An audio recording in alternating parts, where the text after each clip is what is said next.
Welcome to Best Life 30, your 30-day journey to creating the best life possible for yourself. You can just watch this video, or if you want to sign up for the entire series for free and get the companion bonus worksheets that go with this video, check the link in the description below. All right, so today is day 22, and we're going to learn how you can generate more sales.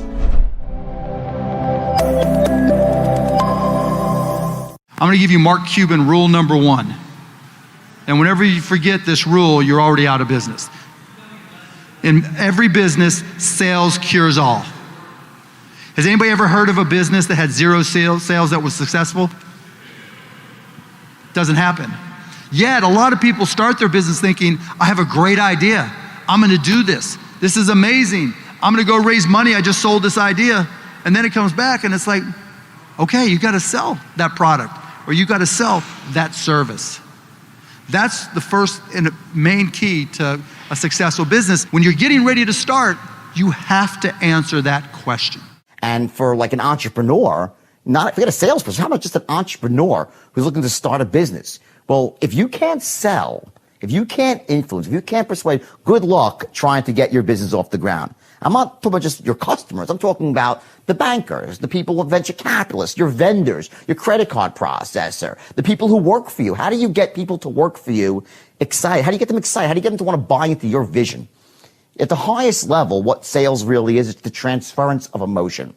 And the emotion you're transferring is this emotion of certainty. That someone feels certain, yeah, it's a good thing, it's going to help me, it's going to fill my need. When you're an entrepreneur and you're trying to start a business and you're recruiting people, well, you're selling people on your vision for the future, your vision for this company. And if you can't do that, good luck trying to get great people to work for you. It's nearly impossible, which is why you always see, the people, if they say, oh, he's a visionary. Well, that's true, but typically not only are they visionaries, they also possess the ability to sell the vision to other people, to inspire them, to motivate them. So selling is not just like, people think of selling, oh, well, I'm not a salesman, I don't need to. Well, yes, you do. You need to learn how to influence. How about trying to get your kids to make their bed or do their homework or believe in the value of education? How about trying to get a landlord to give you a reduction on your rent or to extend the lease the way you want? How about trying to negotiate terms? You understand, it cuts to everything.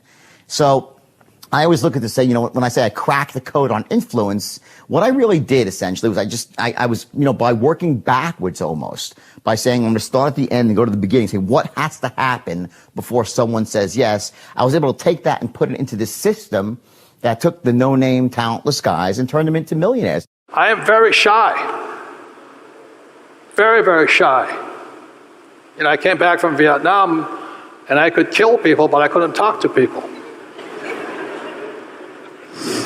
And one day I said to when I decided to follow my rich dad's footsteps, I just said to him, I want to be an entrepreneur. He says, you got one problem. I said, what's that? I said, you're shy. I said, what's wrong with being shy? He says, you got to sell.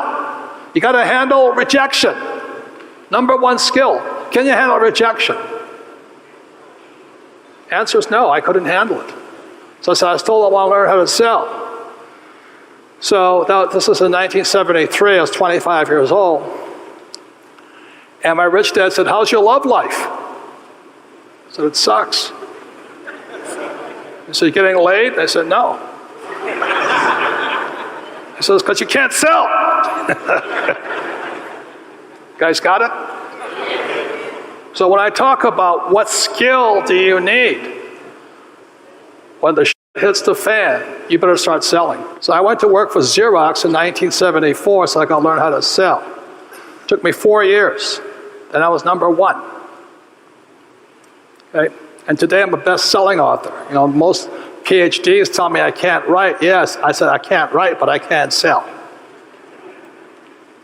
If you can't sell, you don't make money, period. End of statement.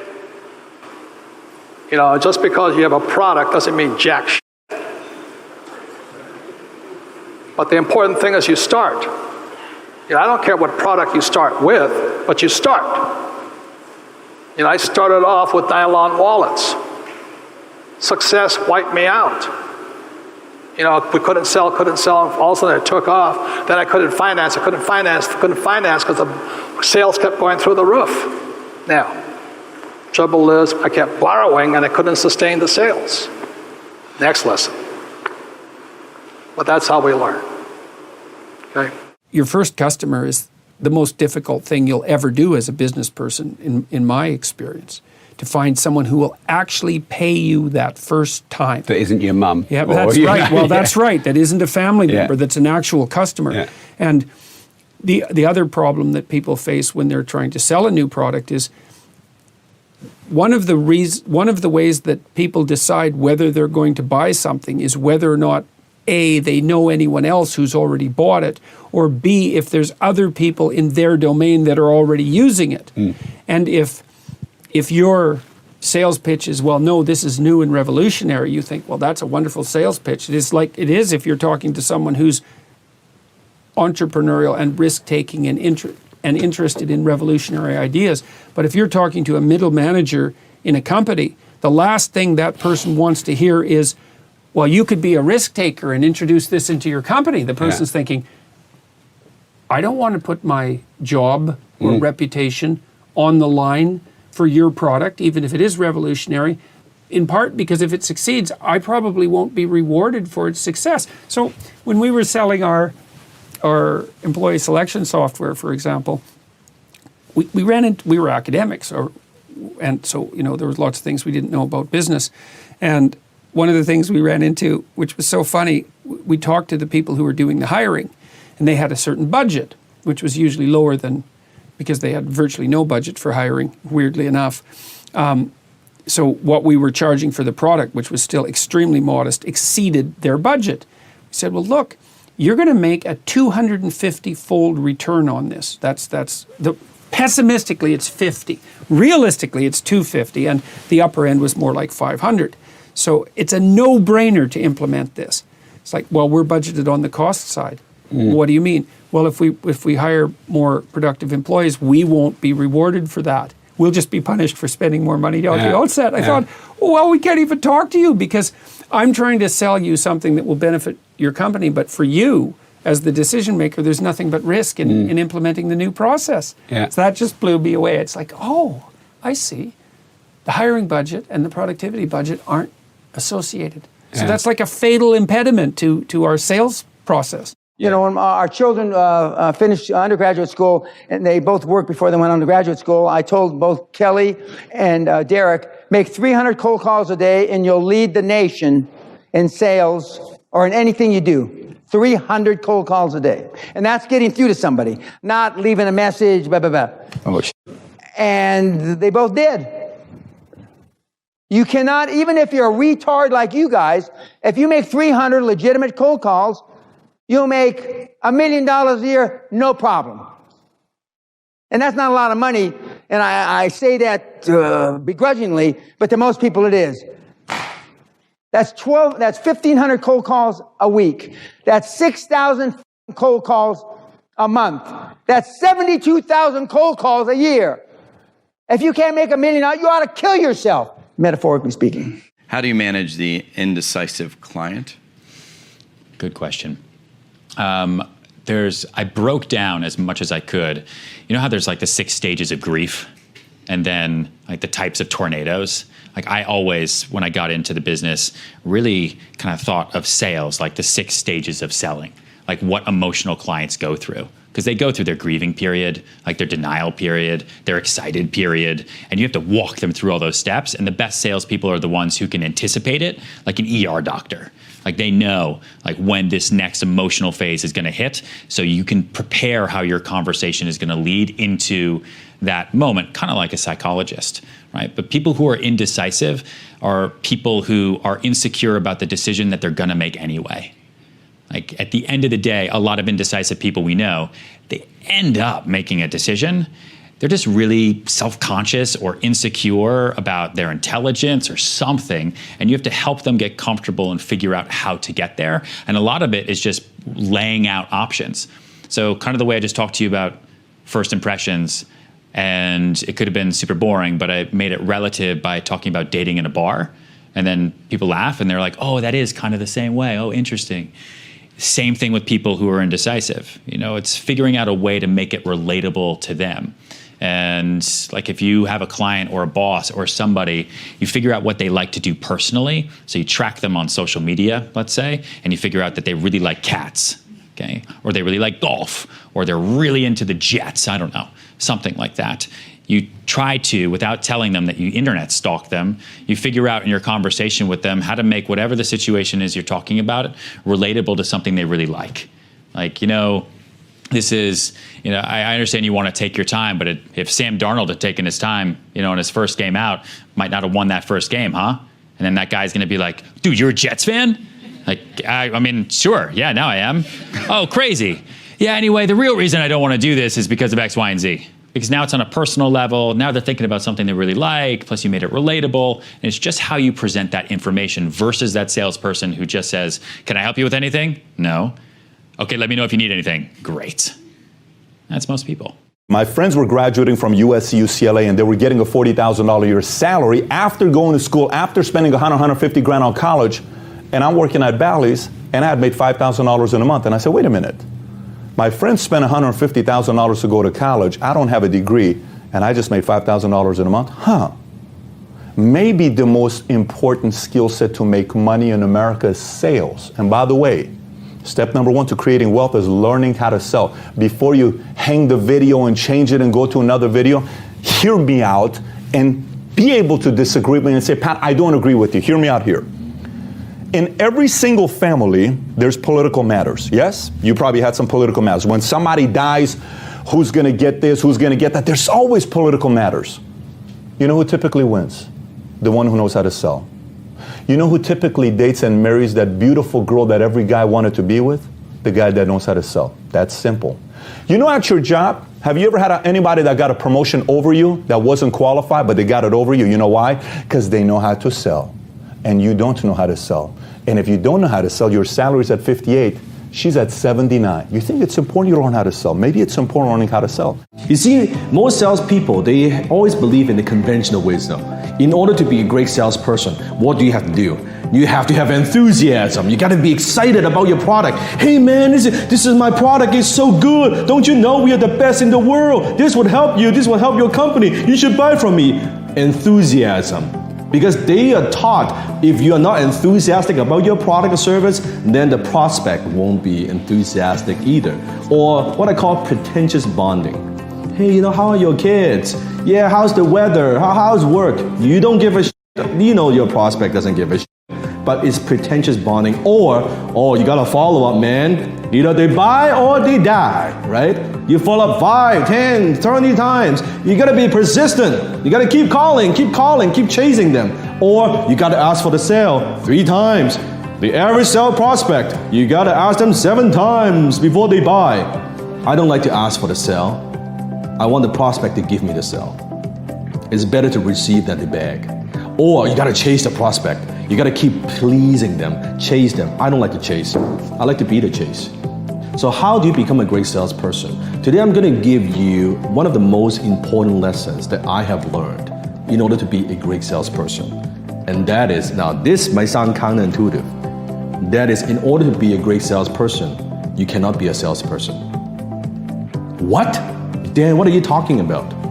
I want you to think about in a society, when I say the word sales, what comes to mind? When I say the word salesperson, what comes to mind? Comment below. No filter. Don't think about it, just comment below. Sales or salesperson, what comes to mind? Snake oil, pushy, aggressive, used car salesman, manipulation, right? Just do it for the money, wants your commission, all that stuff, right? Imagine if you have kids. Imagine if you are a parent, mom and dad. Your kid goes home and walks up to you and say, hey, daddy, mommy, when I grow up, I want to be a doctor. And you're like, oh my God, son, I'm so proud of you. I raised you well, it's good. You'll be a doctor, right? Imagine a different scenario. Your kid comes home and says to you, mommy and daddy, when I grow up, I want to be a salesman. And you're like, oh my God, what did I do? This is how I raised you? Oh, I fail as a parent. What did I do, right? Just think about that. So it's perfectly okay to get into student loan, to spend 6-8 years in medical school, right? To pick a highly stressed out profession. Don't get me wrong, I have a lot of respect for doctors. But somehow when your kid comes home and say, I want to be a salesperson, and it is such a profession that's being looked down upon. That is a profession that is like, no, that is not a real job. That's not a real career. When in fact, some of the highest paid people in our society, guess what? They're salespeople. Warren Buffett is a salesperson. Elon Musk is a salesperson. When Elon Musk is announcing the new Tesla, guess what? He is closing. He's a closer. He's selling, right? When Warren Buffett at the shareholder meeting talks about the vision, talk about what they're gonna do, talk about the report, talk about the earnings, guess what? He is selling, so you invest in the stock. Remember Steve Jobs when he was announcing the new iPhone, the new iPod, in front of thousands and thousands of people live and worldwide? The whole world is watching. Guess what? He is closing. That is a sales presentation. It's not a product announcement. It's a sales presentation. They are all closers. They're all salespeople. So how do you become a great salesperson? Don't sound and act and talk like a typical salesperson. If a typical salesperson is like, hey, how are you, sir? Don't do that. Be calm. Be neutral. Sound like a doctor. Imagine that you are a doctor. Can you imagine you go to a doctor and your doctor says to you, how are you? So glad you could come in. How are you feeling? You have a fever? Hey, no worry, man. You know what? I can do a prescription. In fact, this prescription, you buy one, you get one free, man. It's so good. You want me to follow with you? If you see a doctor and the doctor sounds like that, what do? You run. There's something wrong with this guy, right? Be the doctor. Calm, neutral. Don't chase, be the chase.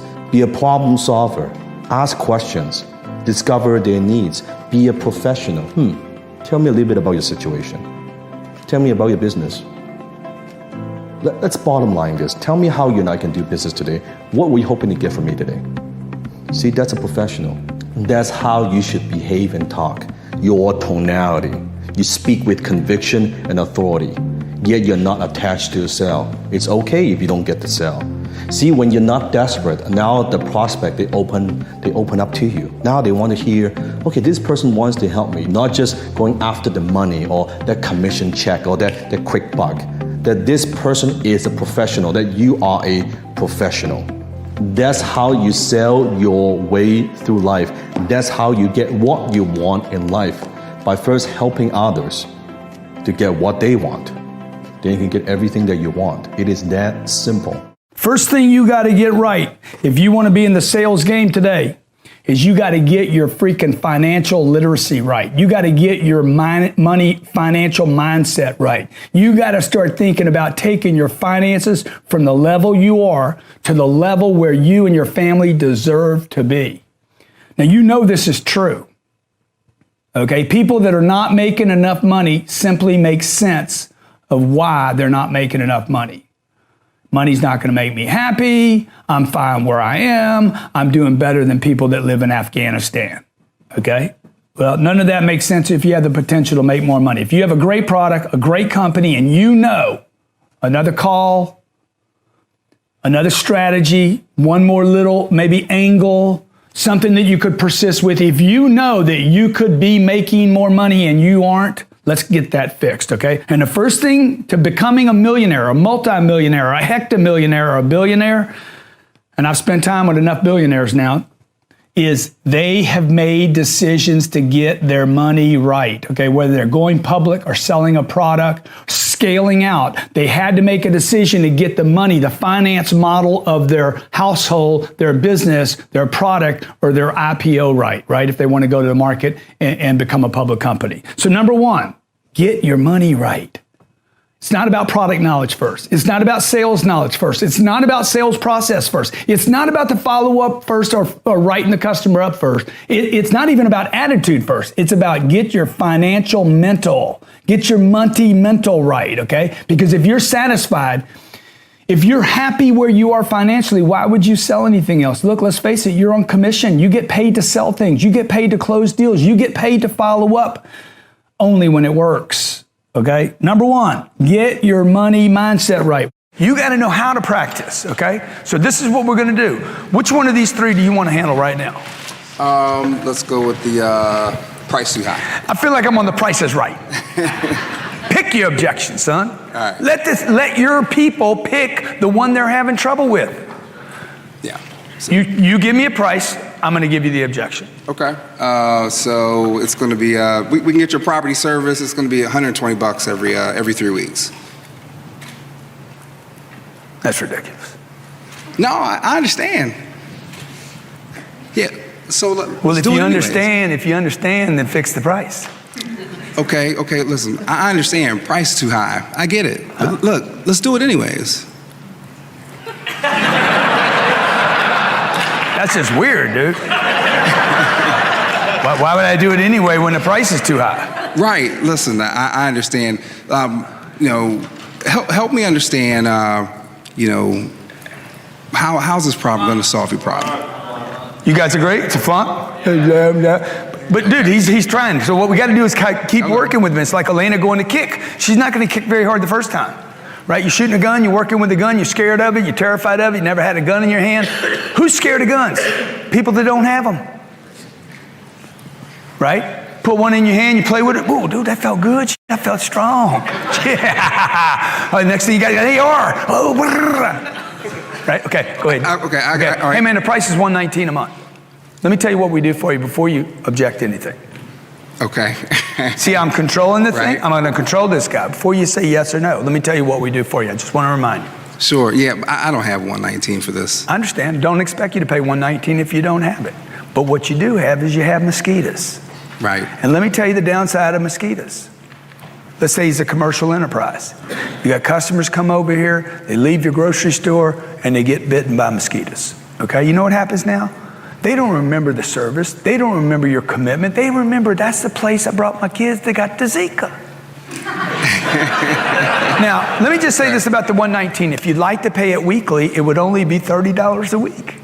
And we take Visa, MasterCard, or maybe we do some kind of barter system with the grocery store. Smile. I'm smiling the whole time. I'm controlling things. I don't let him talk too much, right? Because I know everything that's going to come out of his face right now, he's preparing to object for me. I want to make sure he doesn't do a lot of that. What do you think? Yeah, I don't know. I'm going to have to take it back to other than to yourself. boss. Other than yourself. Oh, see, now what we found out what it was, right? It's the boss. What if your boss says no? What do we do then? Well, I don't know. I don't know what to do. I mean, if they say no, I mean, I guess it's no. It's going to be no, right? Right. Okay. But why did you agree to meet with me today? Because we got mosquitoes. You got mosquitoes, man. They ain't checking with the boss. Right. They just come in. Right. Okay. Okay. Yeah. Now, let me ask you something. Is the boss a real thing? No. Or could you do this? No. I could probably do it. See, you guys don't ask hard questions, man. Is the boss a real thing, man? You just putting me off. You just playing me off right now because of the $119. Why don't y'all ask people that? Yeah. Okay. You want to take a different one? Yeah, let's do it. Okay, I'm calling the guy. Hey, man, I want to come over here. I want to give you an estimate on the Zika protection. All right. I'm going to come over. I'm going to show you how to never have another mosquito at your place again. And so what's this going to cost? I'm not interested. Yeah, I'm not interested. Yeah, I'm not interested. Okay, now I'm going to do it to you, but I want to know how you're going to handle that, right? Okay, all right. Okay. All right. So, you call me. It's a cold call. Yeah, it's okay, over the phone. Listen, I'm just trying to call you and, so I can get rid of your mosquitoes. Oh, that's good, man. That's good. You got me get rid of that. That's how you get rid of mosquitoes, man. Yeah, listen. What we can do is, it'll cost about $120 for us to get rid of your mosquitoes. So that's good, man. Send me a proposal. Send a proposal. Sure. Where do you want me to send it to? Send it to my office. Just all right, I'm going to send it to your office. You got my address? Yeah. Matter of fact, let me send it to your office. But let me get your number. Let me text message you. See, he did the number thing. It'll blow up in his face every time. You already got my number, man. Man. Don't be stupid, man. Grenade went off in his face. Okay, try it again. That was a flop. All right. Yeah, I'm not interested. You did a good up to I'm not interested. No, I understand completely. Listen, let's just go ahead and do it anyways.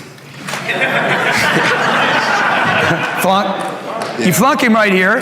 Pick it back up to where I just said, hey, look, I don't, send me a proposal is what I said. That's where he got stumped, by the way. You just go back and you pick it up where he flunked. He did good on the first part of the call. He got me to the place where I said, send me a proposal, and past not interested. Send me a proposal, man. Okay, let me get that. Let me get your email so I can go ahead and send it to you. Flunk. Send me a proposal. I'll love to send a proposal. Yeah, gotta keep. I love to send a proposal. Yeah, let's go ahead and. Man, that's a great idea, man.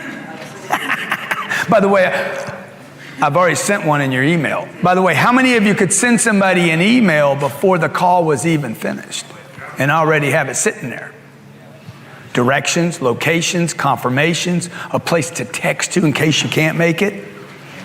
Okay? Give this man a big hand, huh? Come on, give him a big hand. One thing, let me ask this. He likes being up here. He's like, yeah, no.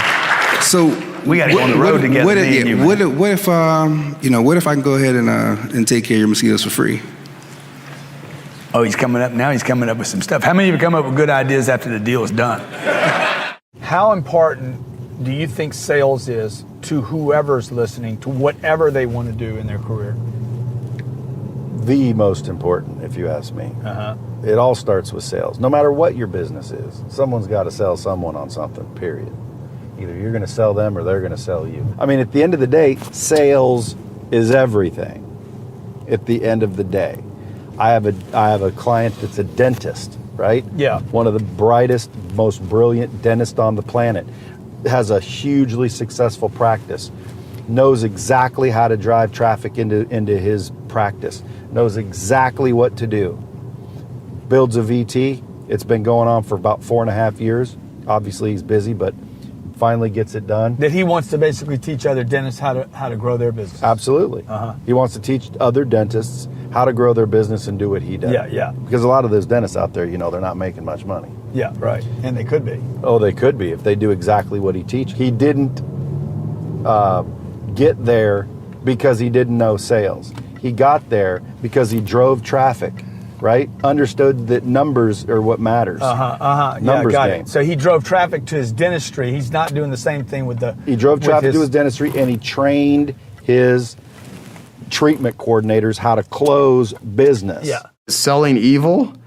Well, my favorite definition of selling came from my very dear friend, Dan Sullivan, who is brilliant. And he said that selling is getting someone intellectually engaged in a future result that's good for them and getting them to emotionally commit to take action to achieve that result. So if you just look at that definition, it's profound. Getting someone intellectually engaged in a bigger future that's good for them and getting them to emotionally commit to take action to achieve that result. Well, if you take out the word good for them, then selling could be evil. Okay, meaning Martin Luther King got people intellectually engaged in a future result and got them to commit to take action. Mother Teresa did. John F. Kennedy did. Well, so does every salesperson on the planet. So did Hitler. Hitler got people intellectually and emotionally engaged in a future result that murdered people. Wasn't good in that standpoint. But saying that selling is evil is like saying oxygen is evil. Oxygen is bad.